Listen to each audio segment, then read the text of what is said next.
We've made it. We are finally at part 10 of the 10-part sales series of Mastering the Sales Process. Hey, do me a favor. If you have watched all 9 videos leading up to this point, please let me know. Post it in the comments. What did you find the most value from? What did you learn? How will this change the way you approach your sales conversations moving forward? If you're just now finding this channel, welcome. Thank you so much for being here. My name is Dana Neeson.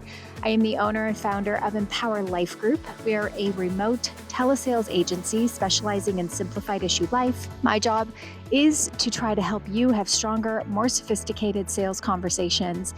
And part 10 is going to wrap up with post-sale client value. Now, what do I mean by post-sale client value? Well, number one of the services that I personally like to use is a company called MailMyFinalExpenseClient.com.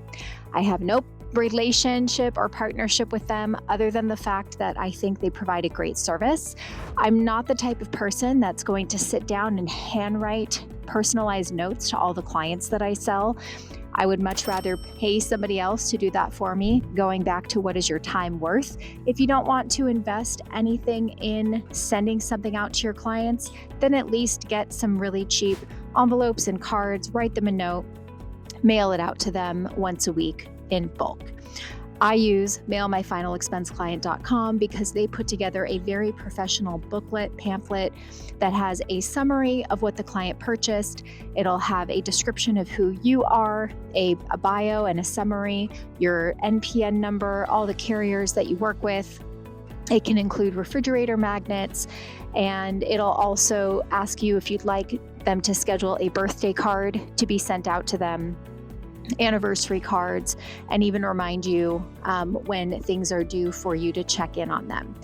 I just wrote a policy yesterday testing our inbound call program at our company, and for $18, I chose 1 to 3 day shipping, right? You can choose regular ground shipping, which is less expensive.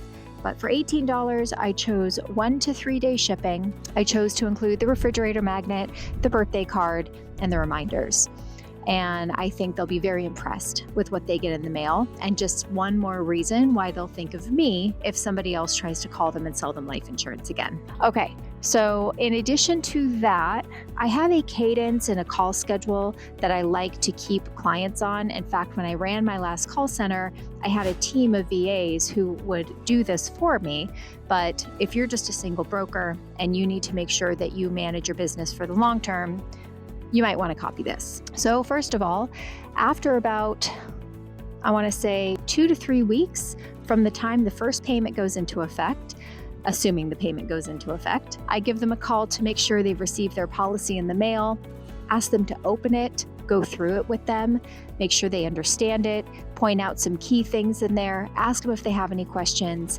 And this is also the first time I'm asking for referrals, right? So the first thing I'm doing, hi, how are you? I'm looking at my notes, all the things I learned about them, bringing it up to them, asking them questions. Did you get the policy in the mail? Let's open it up. Let's go through it together. This is also a great time if your clients didn't get the policy in the mail. Well, now you have a problem that you can fix before it becomes a problem. So now you can contact the carrier and have a second policy sent out. But let's assume that they did. You had that full conversation. At the end of that, I then say, now, I'm so glad that you answered the phone today and we got a chance to connect again. I was wondering if you could do me a favor. Human nature likes to do things for other people. So the psychology behind that, when you ask somebody for a favor, they're going to be really excited and they're going to say, sure, what would you need? Well, I'm working really hard right now to try to help as many families as I can for the month of November. Is there anybody else that you know that could benefit from having a conversation with me about protecting their family from final expenses? And I'm going to ask for referrals. That's how I like to ask them. I'm not a big fan of the emergency contact or beneficiary game. I think that is a backwards way of just asking and getting to the point. Okay, so that's my first contact with them. Then I'm going to set a cadence and reminders to contact them in month 3, month 6, month 9, month 12. So every 3 months, I'm going to have a contact point. I'm going to check in, ask if they are still comfortable with their coverage amounts.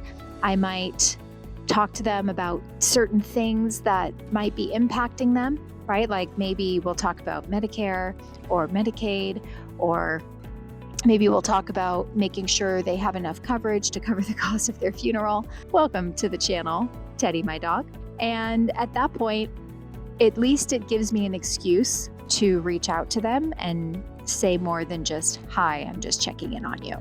But regardless, every time I touch them and contact them, I'm going to ask for referrals in a slightly different way.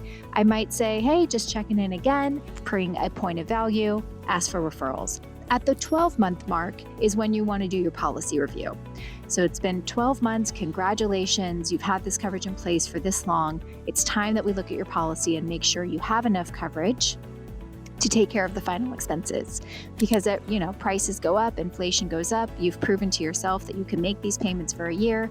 Let's make sure that you're happy with what you have and if there's any room to increase. You also ask for referrals again.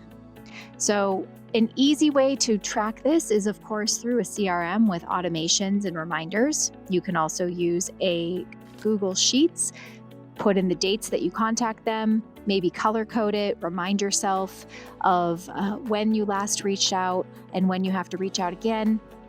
My recommendation is to spend the first 30 minutes of your day doing client follow-up. If that client follow-up is with lapses and NTOs, that's one, but maybe your client follow-up that day is just customer relations, checking in, policy check-ins, and asking for referrals. But if you commit yourself 30 minutes every day and not taking away from your calling time, if you normally are sitting at your desk by 8 o'clock in the morning, that means that you want to get to your desk at 7:30 to do this stuff 30 minutes earlier. Do not take from your new client acquisition time frame. 30 minutes earlier in the day, get that done, and go on to making your dials to help more families. I hope this was helpful for you. I hope you've enjoyed this 10-part series. I really enjoyed making it. Please give this video a like. Again, post a comment, let me know what you've learned. If you'd like more information on joining my team, I do group opportunity calls every Tuesday and Thursday. The description is below. I look forward to connecting and have a great sales day. Bye.